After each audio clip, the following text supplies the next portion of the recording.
buenos días, buenas tardes, buenas noches, según la hora que estén viendo este grandioso podcast Política Paranormal y más. En este nuevo episodio, pues estamos ahora sí de que dentro de un mausoleo. ¿Por qué? ¿Por qué será? Estamos ahora hablando vamos a hablar, más bien, de la historia, de la grandiosa historia, como todas las grandes ciudades en el mundo. Siempre es bueno saber cómo empezó, cómo se dio el orden en lo referente a la parte de los cementerios, cómo las mismas sociedades, al momento de esta civilización como tal, cómo le dio el orden a esta parte. Y para hablarnos de eso, nos va a acompañar el cronista Juan José Silva y Benítez. Buenas tardes, ¿cómo están? ¿Qué tal? Es un honor estar por aquí dentro de este impresionante mausoleo, Santos. Por cierto, sabes que el nombre de mausoleo viene de Mausolo, un rey de la antigua Grecia, pero si quieres más adelante abundamos. Por favor.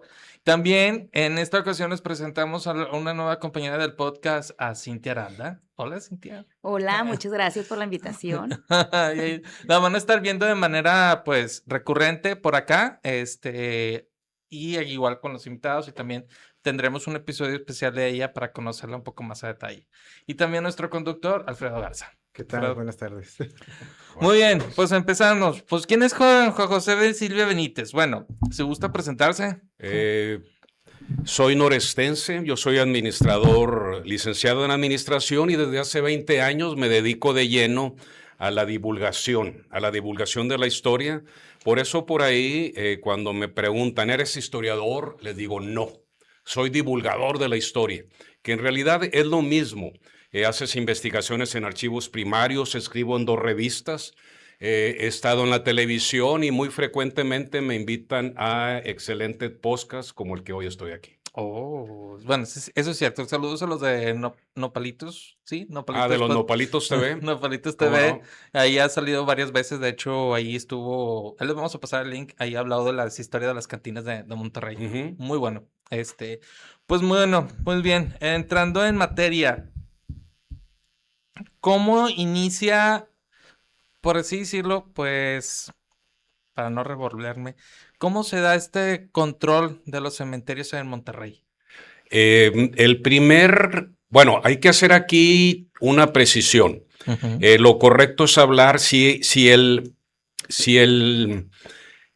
lugar donde se van a enterrar o a inhumar a los seres humanos está dentro de un recinto religioso, sea catedral, capilla, monasterio, convento, se le va a llamar camposanto. Si el lugar o el terreno o el solar destinado a la inhumación de seres humanos es del fuero civil, se le va a llamar cementerio. El panteón, el único panteón es el Monte Olimpo en el norte de Grecia, donde vivían o donde moraban los dioses olímpicos. Zeus, su esposa Hera, y luego los dioses, los semidioses, entre ellos Hércules, el de las películas, pero lo correcto va a ser Camposanto. ¿Dónde va a estar el primer Camposanto? En la ciudad metropolitana de Monterrey. En 1599, no olvidemos que la ciudad de Monterrey es fundada el 20 de septiembre de 1596. Pero ya desde 1590 había clérigos, había dominicos, había franciscanos. Los jesuitas van a llegar hasta el siglo XVIII, pero los dominicos y los franciscanos andan evangelizando estas tierras ignotas del noreste, y en 1599 van a abrir. Actualmente viene siendo la esquina suroeste de Zaragoza y Ocampo, el antiguo callejón del Ojo de Agua y la calle de San Francisco. Ahí se va a fundar el convento de San Andrés y el templo de San Francisco. Va a estar administrado por la orden franciscana, la tercera orden, y ahí va a haber el primer camposanto. Estamos hablando de 1599, 1600. Entonces, la orden religiosa franciscana va a ser la primera que va a llevar un registro. ¿Y quiénes se van a inhumar ahí? Los primeros que van a ser inhumados ahí van a ser los naturales, los habitantes primitivos del Valle de Extremadura, que es el asiento de la ciudad de Monterrey. Entre ellos, ¿sabes cuál, Santos?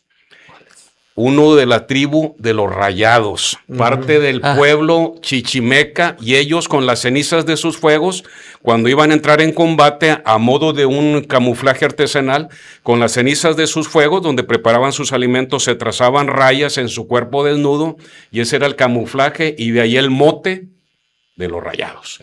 Rayados. Así es. Ahorita un paréntesis. Me comenta que actual Ocampo y Zaragoza. Ocampo y Zaragoza. Donde está el círculo mercantil. Donde está el círculo mercantil, toda la manzana que incluye, ¿puedo decir el nombre del edificio? El edificio Calos. Así a grosso modo viene siendo al norte Ocampo, Zaragoza, Constitución y Escobedo. Toda esa manzana todavía, al día de hoy, 8 de agosto del año del Señor del 2026, estoy seguro que abajo hay restos de los primeros regiomontanos que fueron inhumados ahí. Esa es la pregunta. Porque no lo sacaron todos. Bueno, se han hecho, ahora gracias a la IA se ha hecho recorridos virtuales y se ha mostrado, de hecho en la edición vamos a subir un poquito del extracto de cómo era el templo de San Andrés. Sí, el templo de San Francisco y el convento de San Andrés. Era bellísimo, a ver si les pasas una imagen, Santos, porque era hermosísimo. Actualmente existe, ¿sabes dónde? En el escudo de armas del Estado Libre Soberano de Nuevo León. Cierto, ahí también va a salir aquí en la edición. ¿Es en Diego Montemayor? Es que, bueno, el escudo de armas viene... ¿El escudo de armas? Viene lo que es las chimeneas y luego viene una iglesia. Esa iglesia es el templo de San Francisco. De San Francisco. Que lamentablemente, ¿cuándo fue destruido, por así decirlo? En medio, Monterrey sufre 2 ataques de las tropas revolucionarias, 22 y 23 de abril de 1913 y el 22, 23 y 24, de octubre del 13 y 22, 23 y 24 de abril de 1914. El segundo ataque tiene lugar una importante victoria. La ciudad es ocupada por las tropas carrancistas de don Pablo González y el gobernador interino, un maestro rural metido a gobernador y a general, don Antonio Villarreal. Él era un médico muy progresista, un maestro muy progresista, casi era de ultra izquierda, y entre sus ideas locochonas traía la de demoler todos los templos, y él se va a ensañar. En octubre de 1914 se va a ensañar con el templo de San Francisco, porque dicen las crónicas que él afirmó en un decreto que firma el 4 de octubre del 14, dice, palabras más, palabras menos, el templo y el templo de San Francisco, el convento de San Andrés, es un centro de perversión. Ahí los dos monjes que tenían más de 70 años, ya no podían con su alma, los 2 monjes que habitan ahí se dedican a seducir a las puras y castas damas regiomontanas. Por lo tanto, en bien de la salud pública, mando demoler. Y es así que la mañana del 24 de octubre del año ya mencionado del 14, llegan tropas, llegan albañiles, y a golpes de barra de hierro y a golpes de zapapico van a demoler ese hermoso templo, que era el más antiguo, el más hermoso. Tal vez no era una gran reliquia, pero era el más antiguo de Monterrey. ¿Sabes lo que hacen previamente, Santos? Sacan las imágenes religiosas, sacan a nuestro Señor Jesucristo, a la Virgen María, sacan a una imagen de San Francisco, las fusilan en la calle de Zaragoza, casi esquina con Ocampo. Las bancas las van a hacer leña para preparar el rancho o la comida de las tropas, y 300 años ahí en ese templo, en el templo de San Francisco, en sus archivos parroquiales se guardaban los registros. El término correcto son partidas, partidas de nacimiento, partidas de bautizo, partidas de fallecimiento. ¿Y sabes qué hicieron con ellas? Los agarraron de papel higiénico. Pero se corre la voz, y un gran ciudadano de nombre el licenciado Santiago Roel está desayunando en su casa de 5 de Mayo, Zaragoza. Alguien le avisa, están profanando, están destruyendo la joya colonial de San Francisco. Corre a hablar con el gobernador y le dice, señor gobernador, lo que usted está haciendo es un sacrilegio. Ese templo no es tanto religioso, sino que es un símbolo histórico del pasado de Monterrey. no puede impedir lo que ya habían hecho y habían avanzado gran destrucción, pero logra salvar el 50% de los archivos eclesiales, logra salvar la puerta principal labrada del Templo de San Francisco, que ahorita decora la entrada oriente del Museo del Obispado, el Palacio de Nuestra Señora de Guadalupe, logra salvar una hermosa viga pesadísima, como de media tonelada, que dice: el Templo de San Francisco se terminó en el año del Señor de 1745. Logra salvar una pila bautismal, donde la primera niña nacida en Monterrey es bautizada ahí. La pila, toscamente labrada en cantera, está dentro del Museo del Obispado, y también logra salvar una tosca escultura también de cantera de Santo Domingo de Guzmán. Entonces es lo único que se salva. Y así se perdió gracias al fanatismo de un general o de un maestro metido a general revolucionario. Por eso perdimos esa joya colonial. Es que, bueno, realmente era una joya, porque es algo que siempre se ha cuestionado. Lo traemos en el mismo escudo de armas, que la ciudad misma siempre ha sido mencionada. En Monterrey es un ejemplo de auge industrial, de poderío económico como tal. Y siempre se ha cuestionado el que por qué no existen estas joyas coloniales que se tuvo. Y pues lamentablemente lo que pasó. Muy impresionante. Oye, lo que estaba diciendo. Inclusive los mismos compañeros revolucionarios de don Antonio y Villarreal le reclamaron, le reprocharon, y él argumentó que también lo hizo para enderezar la calle del Ojo de Agua, hoy Zaragoza, para darle libre salida hacia el río y poder comunicar con el barrio de San Luisito, hoy Colonia Independencia. Siempre hay siempre hay excepciones en cuestiones de que sucedió, hicimos esto por esta primera razón, segunda razón, pero la tercera razón es la buena, que por ahí se perdió en la historia. Porque pues yo considero que eso ya no es fanatismo, ni que tampoco fue lo del ojo. Ya en realidad pareciera que fue totalmente intencionado, un ego, un coraje, porque pues vamos a derrumbar esto, pero ¿por qué vamos a quemar? ¿Por qué vamos a destruir? ¿Verdad? Hay narrativas ahí que se perdieron en el que se quedaron, pero se perdió el verdadero razón en el tiempo. Se perdió esa joya, y a pesar de que desde 1906, Santos, ahí en Monterrey había una junta, lo que le llamaban una junta arqueófila. Era una asociación civil dedicada a preservar las pocas construcciones virreinales, y esa la encabezaba el doctor Amadeo Fernández Muguerza, que al rato vamos a tener que hablar de él porque va a ser el accionista mayoritario del Cementerio del Carmen. Oh, muy bien. Perfecto. Entonces, lo que sí, después de este contexto. Entonces, ahí en el templo de San Francisco es donde se da lo que es el primer camposanto de la ciudad de Monterrey. Así es.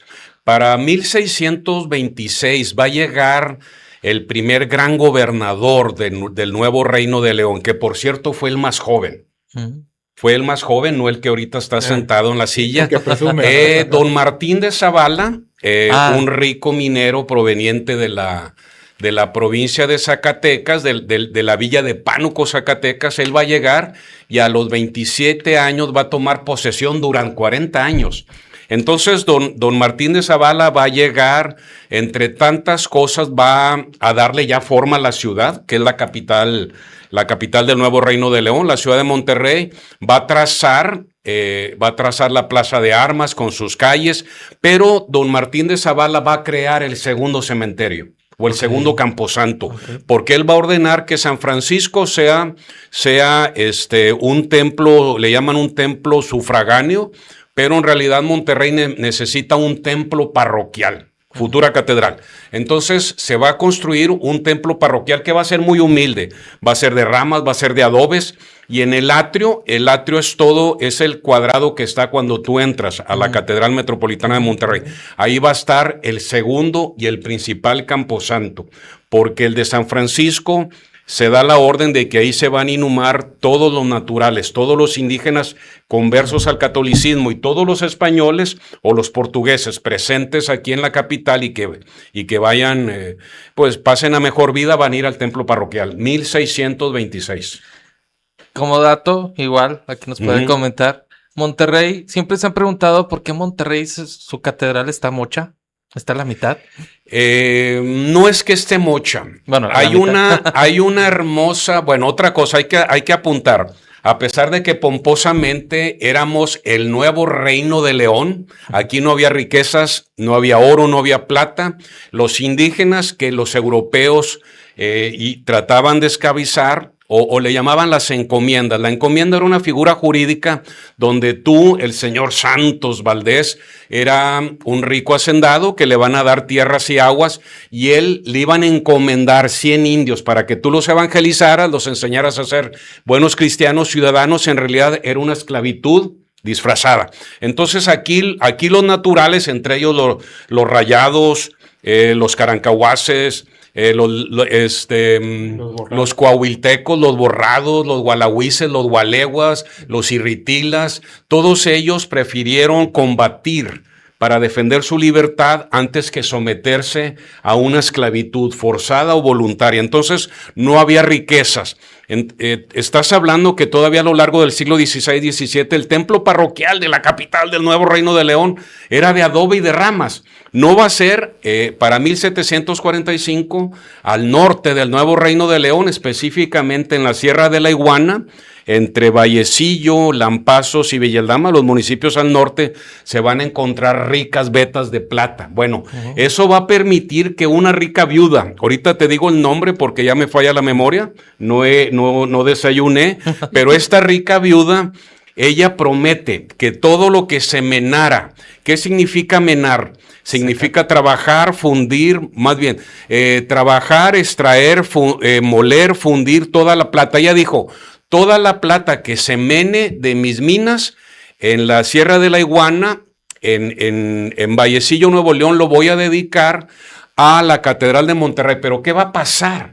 Va a llegar un rico español de Saltillo, viene a hacer negocios, un comerciante, un gachupín, un peninsular, y él andaba buscando esposa. ¿Y a quién crees que va a cortejar? A esta rica viuda. Entonces la plata que iba a ir dedicada al templo parroquial de Monterrey para que en un futuro fuera catedral, ¿sabes dónde va a terminar esa plata? ¿Dónde? En la imponente catedral barroca de Saltillo, de la Villa de Santiago del Saltillo. Obviamente, a pesar de todas las crisis económicas, aquí lo único que había en abundancia era agua y pastos. Entonces la base de la riqueza del Nuevo Reino de León van a ser grandes hatos de cabras, muladas, caballadas, y poco a poco, a partir de 1745, se empieza a construir la catedral. Así rápidamente ese estilo barroco tardío, y tardó desde 1745 hasta 1891. Válgame, fueron muchos años, demasiados. Es que, bueno, igual lo vamos a poner en edición. Se han sacado del archivo histórico cómo estaba proyectada, que literal iba a ser desde Raimundo Jardón hasta, iba a ubicar hasta casi la callecita que está en medio de Casino Monterrey, que es un callejón. En la calle de Morelos. Sí. Sí, la calle de Morelos. Iba a abarcar todo eso. Bueno, no. Bueno, ahí va. Qué bueno que hiciste esa precisión, Santos. En 1794 va a llegar un nuevo obispo.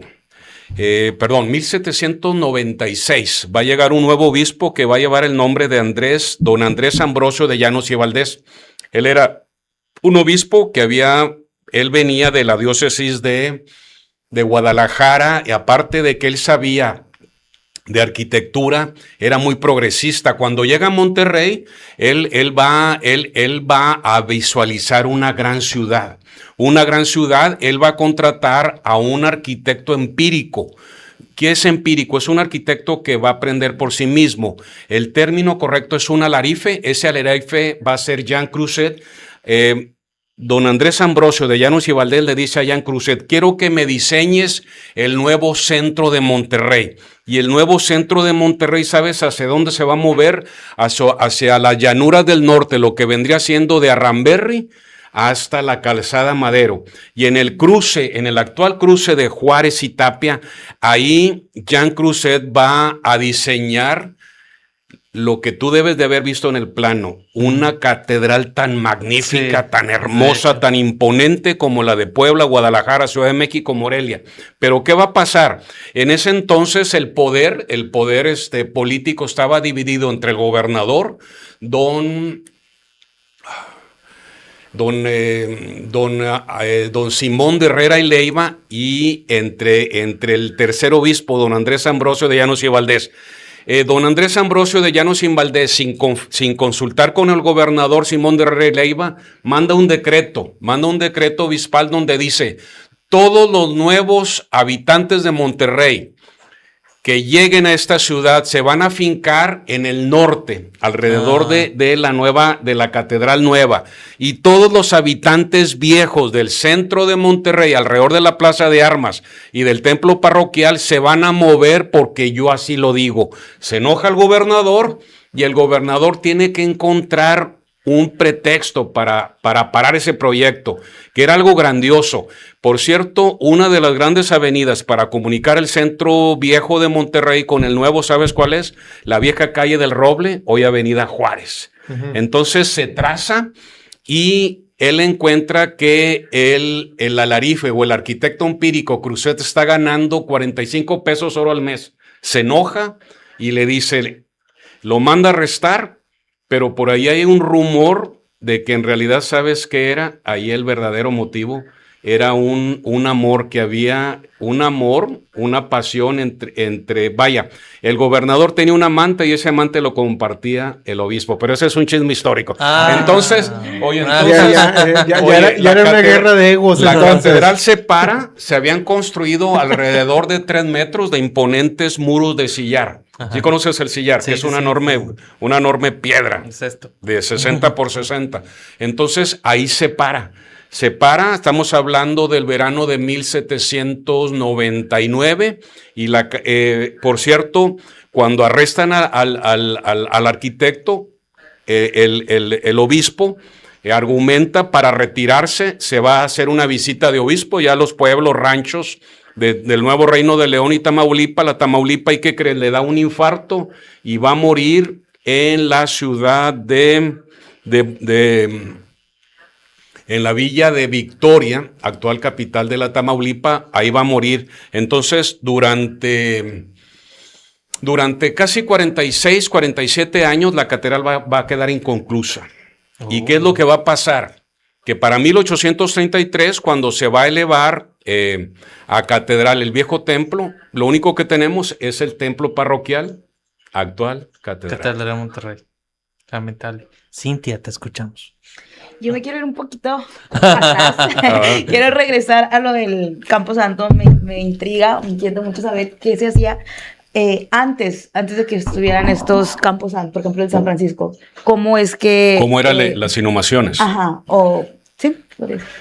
Ya para entonces, desde 1615, tenemos noticias de que llega a Monterrey el primer embalsamador. Había técnicas ya muy antiguas. Había que drenar los líquidos. Acuérdate que estamos en una tierra, en esta parte del noreste, esta parte del virreinato, los climas son muy extremosos y los cuerpos se corrompen. Entonces, desde el antiguo Egipto ya había técnicas para embalsamar. No las puedo decir así a ciencia cierta, pero drenaban los líquidos y luego, una vez que drenaban los líquidos, la sangre, la orina, los humores que le llamaban, impregnaban al cuerpo, lo limpiaban con lo que hubiera a mano. Por lo general utilizaban la goma del mezquite, a falta de mirra, a falta de hierbas olorosas, lo limpiaban lo más que ponían. Y como aquí la madera era muy cara, a pesar de que había muchos bosques de sabinos, aquí en Monterrey durante muchos años no hubo ebanistas ni carpinteros. ¿Sabes lo que hacían? Lo amortajaban con lo que hubiera a mano. Si eras de la clase alta, que en Monterrey había, pues obvio, como en todas las villas, ciudades de la Nueva España, había clases altas, había géneros de algodón que eran muy caros porque el algodón venía del viejo mundo, o podía venir de los telares de Puebla o los telares del Bajío, pero aún así era caro. Le llamaban los imperiales, que en realidad era una manta blanca, lo amortajaban y luego lo lo encinchaban con tiras de cuero. Había lo que le llamaban, había misa alta o misa baja. Si tú podías pagar una misa alta para difuntos, tenías un coro. Monterrey siempre ha tenido coros infantiles o orquesta, música de viento, de maderas.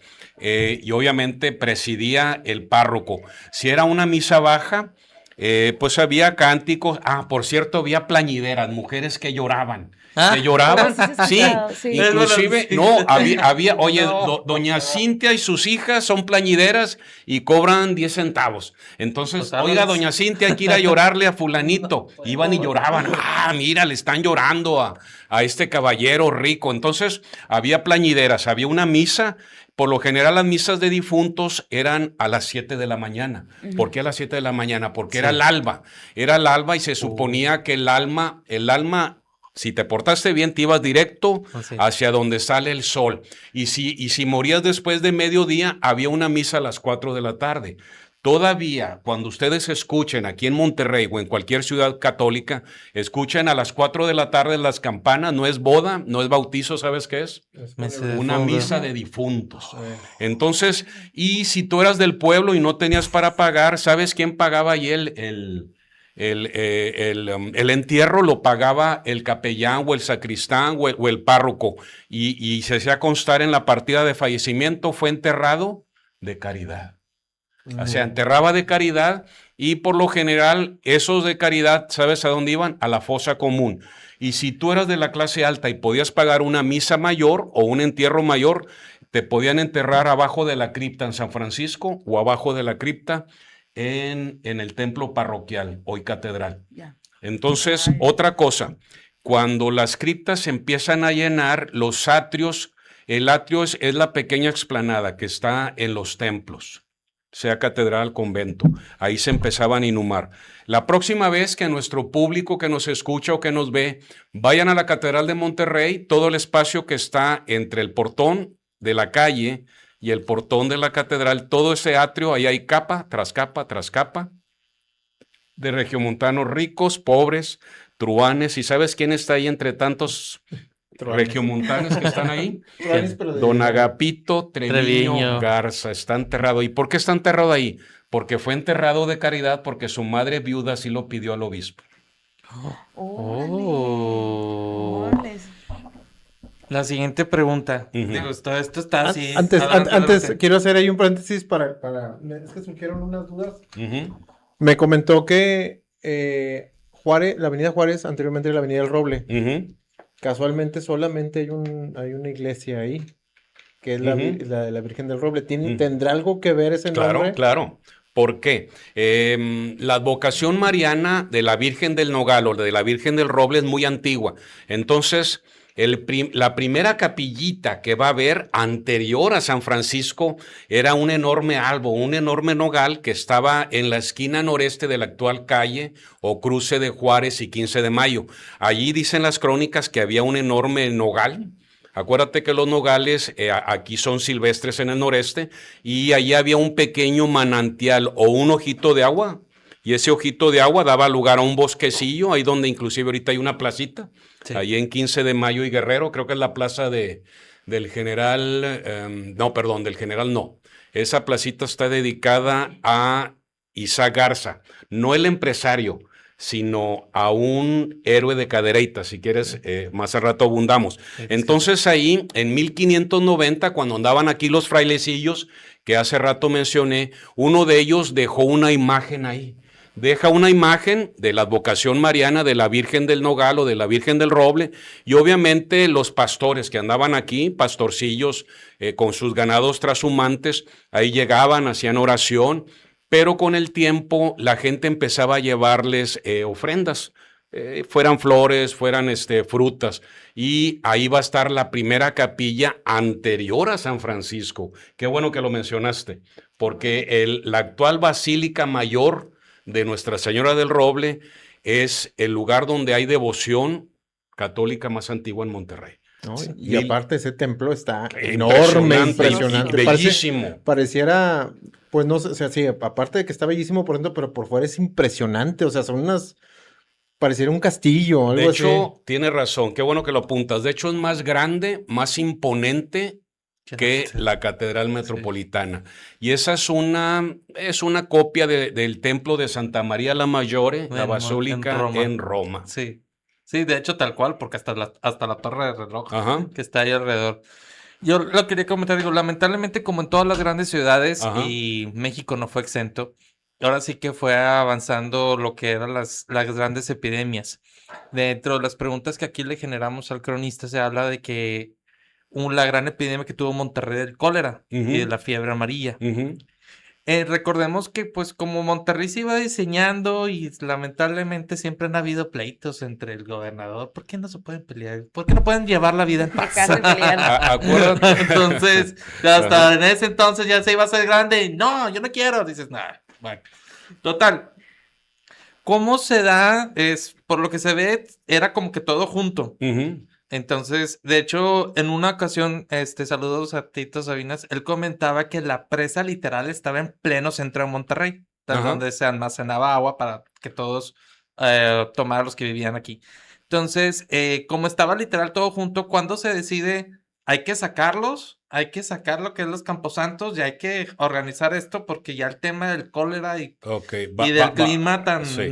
tan fuerte como es de aquí, pues no estaba ayudando en nada. Para 1818, el Camposanto de San Francisco y del templo parroquial se llenan. Se llenan.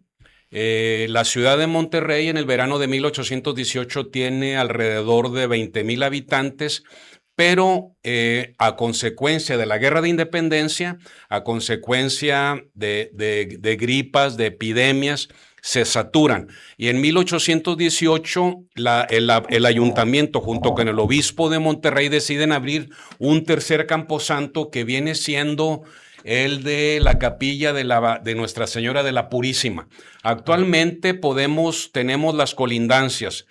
Sería al oriente la calle de Serafín Peña, al sur Hidalgo, al oeste Porfirio Díaz y al norte Padre Mier. Toda esa manzana sería el Camposanto de la Purísima.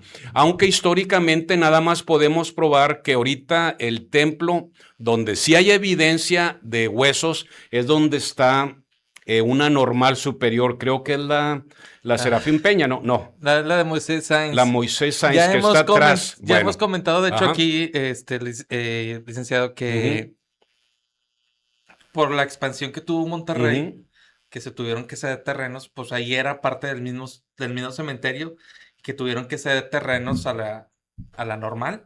Ajá. Y ahí, de hecho, por eso de ahí sacaron, de hecho, hemos comentado de que ahora sí cuando dicen, es que aquí en la escuela antes era Panteón, pues de ahí viene. Sí, ahí fue Camposanto. Entonces, ¿qué va a pasar? Se abre, se empieza a llenar poco a poco. Después de la independencia en 1821, la ciudad de Monterrey como centro de comercio empieza a tener mucho movimiento. Obviamente hay muchos decesos. No había penicilina, no había medicinas modernas y la mortalidad era muy alta. Si tú llegabas a los 50, 60 años, eras un Matusalén. Pero ¿qué va a pasar en el verano de 1836? Va a ocurrir una de las grandes pandemias, una epidemia mundial que va a ser la pandemia del cólera morbo o del el cólera negro. ¿Qué pasaba? Era una enfermedad o una epidemia que se transmitía, perdón, sobre todo por beber agua contaminada, pero también se transmitía por la saliva. Va a haber 4 olas, va a durar 2 años. Para 1839, nada más en Monterrey hay aproximadamente 1,800 difuntos, nada más en la ciudad de Monterrey, sin comentar pueblos, villas del interior, de Coahuila, de Tamaulipas. Se va a llenar el Camposanto de la Purísima y en ese entonces el jefe de salubridad y el director del hospital de pobres era don Eleuterio González Gonzalitos, un hombre científico muy eminente. Él le recomienda a Agapito García, el gobernador de entonces, le dice, ¿sabes qué? Ya se saturaron los 3 camposantos, tenemos muchos difuntos, la medicina no puede hacer por ellos más de lo que puede hacer el conocimiento humano. Y es cuando el Ayuntamiento de Monterrey con el gobierno del estado decide abrir el primer cementerio municipal y va a ser extramuros. Ya para entonces en Europa hay una corriente científica que dice que los cementerios, los camposantos tienen que estar extramuros, fuera de las poblaciones. ¿Para qué? Para evitar epidemias. Por ejemplo, en el templo parroquial en catedral, los difuntos, el piso de catedral era de madera, eran enormes tablones de Sabino del Río Santa Catarina, y cuando había misas en época de lluvia, ¿qué crees que pasaba? Tú pisabas el tablón, se levantaba porque el suelo está húmedo, aparte de que se podían ver falanges, huesos, salían olores, dicen las crónicas, salían olores mefíticos. Esos olores era la descomposición de los cadáveres. Entonces, gracias al doctor Gonzalitos, en el otoño de 1839 se va a abrir un enorme cementerio extramuros, y así rápidamente podemos decir dónde estaba. Arramberri, Tapia, Venustiano Carranza, Bravo. Toda esa enorme manzana fue el cementerio municipal 1 a consecuencia de la gran epidemia de cólera moro. Que son ahorita actualmente, que de hecho la siguiente también, hay quien los actualmente son panteones privados. Viene siendo Dolores y del Carmen. ¿Quién los compra o quién decide? Bueno, más bien el cementerio municipal 1, que después también se va a extender y va a ser el cementerio municipal 2. El cementerio municipal 1, que va a durar de 1839 hasta 1957. Estás hablando casi 120 años.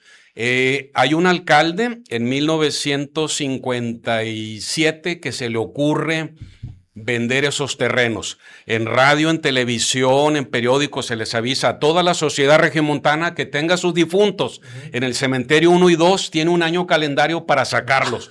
Obviamente ya habían muerto muchos de los familiares. Entonces, estás hablando que allá había difuntos de más de 100 años. Se suponía que al año calendario, si tú no sacabas a tus difuntos, con todo respeto y con maquinaria especializada, iban a sacar los huesos y se los iban a llevar al nuevo cementerio municipal que está allá en Lincoln. Creo que es el cementerio de San Jorge. Sí. Bueno, pero ¿sabes qué pasó? Perdón interrumpirlo. Lamentablemente lo que pasó en San Jorge es cuando se amplió Ruiz Cortines, hubo otras, no sé si se acuerdan. Fue lo mismo, claro. Y fue lo mismo que ocurrió en el de Tepeyac cuando amplían un carril de Gonzalitos, ¿te acuerdas? Sí. Junto con Ruiz Cortines. Bueno, entonces, obviamente, los familiares ya no los hay, ya habían pasado mejor vida. Entonces, ahí quedaron muchos huesos. Los sacaron, pero en realidad a mí me ha tocado entrevistar a gente. ¿Y qué va a pasar ahí? A partir de 1959-60 se va a construir un enorme centro escolar, que ahorita también creo que hay una normal de profesores y está una secundarias o primaria. ¿De qué dirección? Viene siendo Arramberri, Venustiano, Carranza, Bravo y Tapia. Toda esa enorme manzana donde está el Centro Escolar Carranza, ahí era el cementerio municipal 1 y 2 desde 1839 hasta el 57. Licenciado, definitivamente... No sé los demás ciudades, pero Monterrey por eso dicen que tienen aparecidos, muertos. No hay por dónde ir, no hay por dónde escapar. No, y te iba a apuntar que me ha tocado entrevistar a alumnos que estaban, pues no sé, estaban pequeños en los 60s, ahorita ya tienen mi edad, 60, 70 años, ¿y sabes con qué jugaban fútbol? con una piedra. Con cráneos. ¿Qué? Y me dice que a veces afloraban en tiempo de lluvia, afloraban falangetas, tibias, peronés.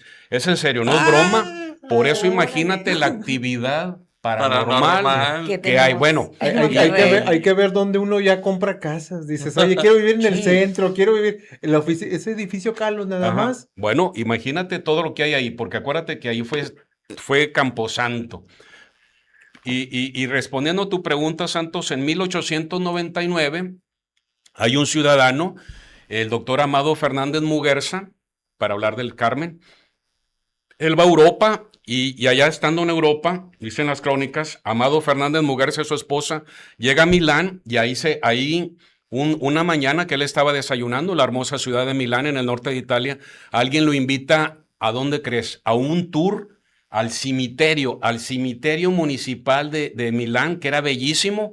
Oye, dicen que él estuvo ahí, quedó fascinado con la arquitectura, con los que están ahí durmiendo el sueño eterno.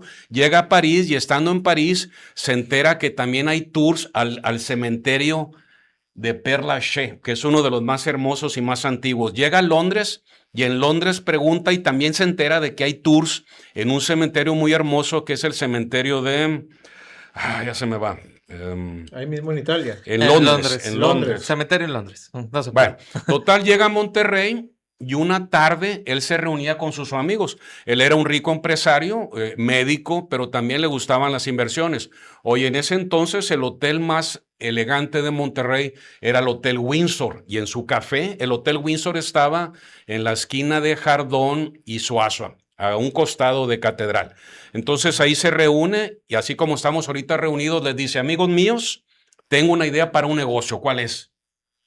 Un cementerio. ¿Cómo? ¿Un cementerio? ¿Pero cómo? Ya tenemos. Y le dice, no, este cementerio va a ser privado y va a ser muy hermoso. Oye, ahí mismo se redacta un memorándum que se lo envían al gobernador don Bernardo Reyes Ogazón, palabras más, palabras menos, y le dice, señor gobernador, la ciudad de Monterrey es una ciudad industrial, próspera, cosmopolita, y así como Viena tiene el Central Friedhof, el cementerio central, Milán tiene el cementerio, París tiene el Père Lachaise y Londres tiene, creo que es el Whitehall. Así Monterrey merece un cementerio. Tenga usted a bien autorizármelo. Oye, a don Bernardo Reyes le gustaban las inversiones. Él no le importaba si era una cervecería, una funeraria, en el caso que nos atañe un cementerio. Oye, se forman los accionistas, se juntan 100,000 pesos oro, y ¿sabes a quién se contrata? Se contrata al arquitecto de moda, Alfred Giles, no sé si lo hayan oído. Al arquitecto Alfred Giles le debemos el hermoso Banorte de Zaragoza y Morelos, le debemos la Mona del Arco, el Arco de la Independencia, le debemos la fachada sur del Palacio de Gobierno y le debemos otros edificios. Tuvo aquí negocio claro, por muchos años. Y esa es una historia, el día que manden, vamos a filmar algo de la obra de Alfred Giles, porque también se aparece en sus viejas oficinas. Bueno, el caso es que empieza, por primera vez en Monterrey, empieza una publicidad, un marketing en los periódicos de la época. A toda la ciudadanía regiomontana se les avisa que pronto se abrirá la morada de los muertos, donde usted, sus parientes fallecidos, descansarán en paz en medio de hermosos jardines con obras de artes. Compre usted su lote. Oye, se vendió como pan caliente. Todavía no se acababa de construir el muro divisor, cuando dicen las crónicas que el 50% del primer sector, que a ver, el día que ustedes manden lo visitamos, se vendió, y el primer difunto fue el primer comprador, don Manuel de Armendáriz, que es el primer mausoleo que, si Dios quiere, vamos a visitar, porque es bellísimo, entrando a mano derecha. Y así, el 1 de abril de 1901, con gran pompa y con gran publicidad, 1 de abril 1901, se abre a la sociedad la Morada de los Muertos o el Cementerio del Carmen. La Morada de los Muertos o el Cementerio. ¡Vivan las preventas desde 1901! Creo que de ahí viene el comentario de no compro un terreno porque pasa el primero que compró, el primero que lo utilizó. Entonces, pero tenemos mucho de si se fijan, digo, en este momento, yo cuando vino Caro Treviño, saludos Caro Treviño, yo le comenté que cuando fue lo de mis papás, que en paz descansen, que están de hecho en el Carmen, y sí, los jardines, de hecho el camellón central está habilitado hasta para que tú entres con tu coche, los grandes árboles y demás y todo. Yo pregunté así de manera random, 2018, que cuánto costaba un terreno aquí, y mis papás ya están así hasta el final, 300,000. Ahorita no sé cuánto. El puro lote. El puro lote. Con 5 gavetas. Sí. Pero importante, son a perpetuidad. O sea, sí, a perpetuidad, la ley dice que son 99 años. Pero aún así sí, o sea, los mueven. El Código Civil te habla 99 años. Si en 99 años, a partir del 2018, en el 2037, tus nietos o tus bisnietos les dicen, ya se venció el lote de Don Santos, ellos te van a dar dos opciones. ¿Lo renuevas? O la otra opción es que vamos a sacar los huesitos y los vamos a aventar a una osamenta, no, al osario. Al osario. Hay un osario. Ya. A un costado como una pared, como Sí, si fueran lockers o gavetas. Hay un osario, un depósito de huesos. El término Pero, correcto es osario. por ejemplo, hay lotes muy antiguos Ujú. que ya pasaron 99 años y de hecho donde están mis papás enfrente hay una tumba que dice 1920 Ujú. y pues ya, ¿no? No. Lo que pasa es que hasta 1930 sí era a perpetuidad. Y perpetuidad era 100 o 200 años. Entonces, por ejemplo, tío, importante también, Ajá. porque aquí aprendemos, estamos ahorita, literal, estamos aprendiendo bastante. Por ejemplo, ese lo compró mi papá. Mi papá, que paz descanse, murió a los 93 años. Wow, larga Entonces, vida. sí. Que Dios lo bendiga. Donde quiera que esté, 3 familias, pero bueno, Ujú. entonces es otro tema. Entonces, cuando compra el lote, él compra ese lote para dar sepultura a mi abuelo, a su Ujú, papá. ujú. Entonces, sé que lo compró en 1948 Ujú. y él siempre decía que ya era perpetuidad. 99 años, según el Código Civil de la República Mexicana o el Código de Comercio. Entonces, por ahí del investígalo. 2048 tengo que Sí, checar a ver tienes si... que renovar, o una de dos, o renuncias a la titularidad porque lo vendiste, porque se puede vender. Se puede vender el lote, sacan a tus parientes o a los que estén ahí, los llevan al osario, o si la gente que, ¿sabes qué? Yo compré un lote en la carretera nacional o allá en la sierra, te lo llevas. O mejor, te los llevas a una urna y los tienes ahí en tu casa. Ajá. Otra cosa, hasta 1930 sí era perpetuidad. Por eso el comentario que hiciste ahorita. Hay tumbas de 1920 que no tienen mantenimiento y nadie las puede tocar. ¿Por qué? Porque esas sí fueron compradas a perpetuidad en toda la extensión de la palabra. Legalmente se permitía eso. Bueno, comentó 3 términos. Primero panteón, camposanto, cementerio. Así es. Está el otro, mucho más viejo, la necrópolis, ¿verdad? También. Sí, la necrópolis. La necrópolis. Yo quisiera hacer una diferencia. Yo sé que en América Latina utilizamos la palabra panteón. Ajá. Yo sé que panteón es del griego, de pan, todo, teo. Panteos, así es. Por eso mencionó que en Grecia nada más hay uno, y es donde están todas las figuras olímpicas, ¿verdad? Todos los dioses. Sí, sí. ¿Sí? Pero sí vi que Camposanto sería la traducción de graveyard, ¿no? En inglés. Así es. Bueno, y el cementerio es otra palabra. Cemetery. Cementerio, algo Cemetery, así. Sí. o en italiano Bueno, cementerio. pero sí vi la distinción que lo que sería la palabra de Camposanto estaba dentro de los terrenos o estaba administrado por la iglesia. Así es. Y el cementerio es laico. El cementerio es laico, es público. Bueno, el Camposanto también es público, pero el cementerio lo administra una autoridad civil o laico. Ajá. Y los camposantos están dentro de recintos religiosos, catedrales, conventos, monasterios, capillas, templos parroquiales. ¿En su momento tenía otro tipo de valor o es porque fue así, no? No, qué bueno que lo tocas porque hace rato me preguntaste cuándo se dejan de inhumar en los recintos religiosos. Sí. En 1859, el Congreso Constituyente allá en Querétaro, que va a redactar la Constitución de 1857, van a redactar las leyes complementarias, las leyes de reforma.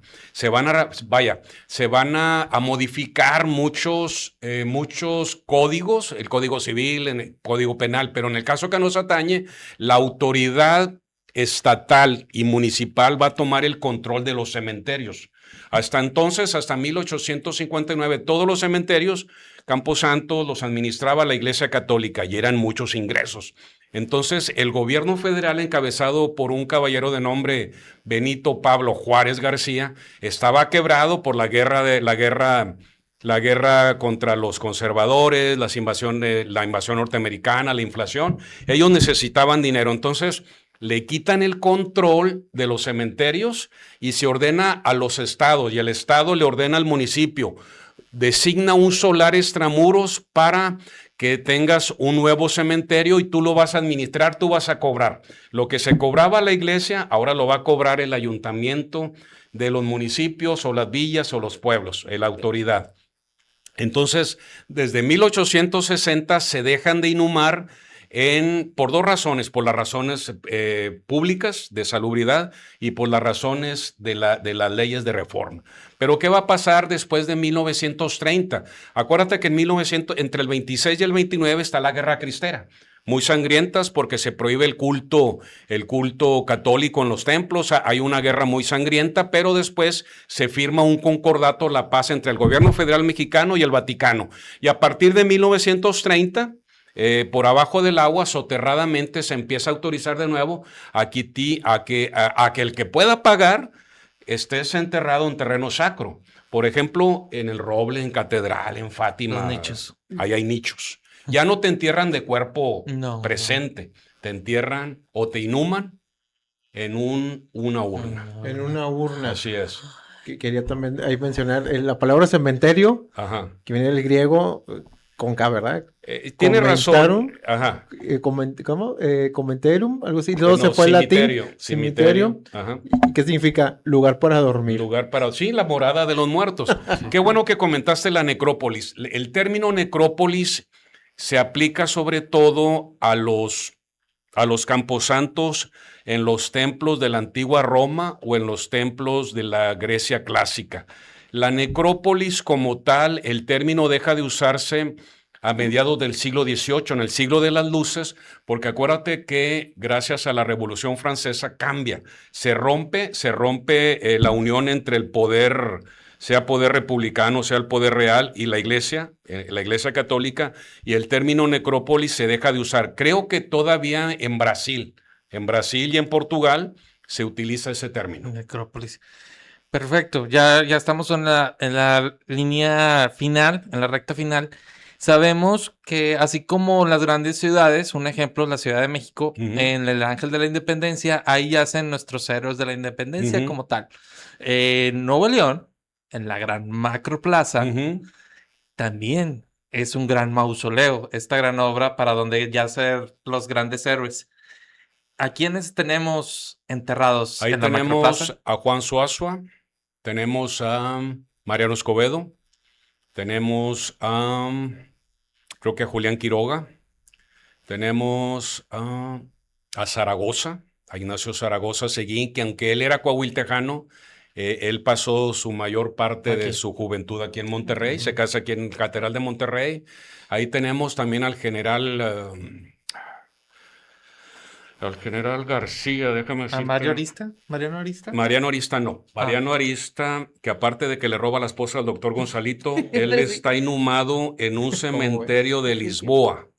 Y no sé si sus familiares o su viuda en San Luis Potosí hizo el traslado para acá. Te lo voy a investigar. Porque ayer o antier me encargaron que hablara próximamente, diera una charla sobre esa historia de amor. La esposa, doña María del Carmen Arredondo, de Gonzalitos, y el general Mariano Arista. Una pregunta, o sea, no están enterrados en la Macro, están en la Explanada de los Héroes. No, están en una columna, acuérdate que ahí hay 4 columnas, Así es. o hay 4 columnatas. En una columnata está el Siervo de la Nación, Ignacio Morelos, y Pavón, en el otro está don Benito Juárez, en el otro está Mariano Escobedo, y creo que ahí en la base están las cenizas de estos generales. Entonces, Zaragoza, Escobedo, Suazua. Francisco Naranjo, que el gran general de Santa María de los Lampazos, allá en el norte de Nuevo León. ¿Quién otro está por ahí? Ya me falla la memoria. Pablo González Garza. Y un militar, José María Mier.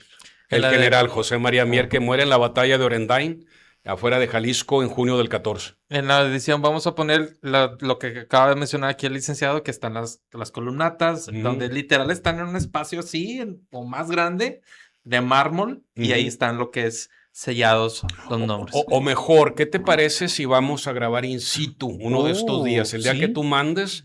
Porque también en el cementerio municipal de San Jorge, allá en Lincoln, hay una rotonda de regiomontanos y regiomontanas ilustres. Porque acuérdate que también Monterrey ha dado grandes mujeres en todas las ramas de la vida pública, ciencia, Se podría decir que, o sea, tiene sentido la palabra que es caminamos sobre los muertos. Claro. Y Claro, más- y de hecho decía, acuérdate la canción de la Bella Durmiente, todos los días morimos al soñar. Ah, ¿Te acuerdas? literal, sí. Y tal cual como lo mencionó hace rato aquí el licenciado, que lo que comentaban los niños de que ahorita tienen 60, 70 años que jugaban fútbol Ujú. con un Con, cráneo. con los Ay, cráneos. mi Monterrey tan Sí. querido. Pues bueno, ¿con qué nos llevamos? Cintia. La verdad estoy sorprendida, no, vengo a aprender totalmente y es algo pues bien bonito saber de nuestros inicios, o Ujú. sea, ya no de cómo nacemos, sino cómo terminamos. Entonces, la verdad, mis respetos y me llevo mucho, mucho. Muchas Gracias por gracias. acompañarnos. No, gracias a ti por pertenecer a este grandioso podcast. Alfredo. Bueno, pues a mí también me aprendí que en realidad a la gente que llegan a descansar, Ujú. en realidad muchas veces no están solamente en un camposanto, está en muchas partes por el mismo progreso que hubo de la ciudad, pero sí conocer en realidad la historia te ayuda a conocer Claro. también muchas cosas del por qué pasan también ciertas Sí, cosas. de hecho decían los griegos clásicos que la verdadera inmortalidad era que Ah, sí. que te recordaran tus seres queridos, tus amigos, pero el día que ustedes manden, vamos a esos hermosos museos al aire libre que son el Cementerio del Carmen 1901, el Cementerio de Dolores 1922 y el Cementerio del Roble y Tepeyac que datan de los años 30 y 40. El día que manden ustedes, vamos cámara en mano y ahí viendo la arquitectura, pero ¿sabes también qué hay en los cementerios? Hay flores, frutos y árboles. Y por supuesto aves. Los amantes de las aves, ¿cómo les llaman estos Que los observan. ornitólogos o los que admiran las aves? También en un cementerio hay una gran materia para que ellos vayan a disfrutar ahí su deporte o su afición. Al respecto de lo que acaba de mencionar, hay una película buenísima, aquí la vamos a poner donde sale el hermano de Sarah Jessica Parker, Ujú. donde andan haciendo una competencia para estar viendo los pájaros. Ujú. Y de hecho, cuando llevas el registro, porque no los puedes capturar, y de hecho dicen, es que tenemos que ir a ese panteón, y nada más está ahí, y nada más llega ahí. Entonces van de ahí todos desesperados, por lo que ahorita comenta. Pues le agradecemos enormemente, licenciado, que nos haya acompañado. Agradecemos también lo que es las instalaciones de Monterrey Studio Live. Aquí hay en vivos todos los días a partir de las 8 de la noche entre semana y en fines de semana de las 3:30 de la tarde. Cintia, bienvenida a este grandioso podcast. Ahí te vamos a estar incluyendo en el grupo para que Muchas aportes gracias. ideas. Alfredo, gracias nuevamente por acompañarnos. Giorgio García, nuestro editor de cabecera, un gusto donde quiera que estés. Oscar Araujo, que todo esté bien en el caso de tus papás. Y pues nos vemos hasta la próxima. Hasta luego.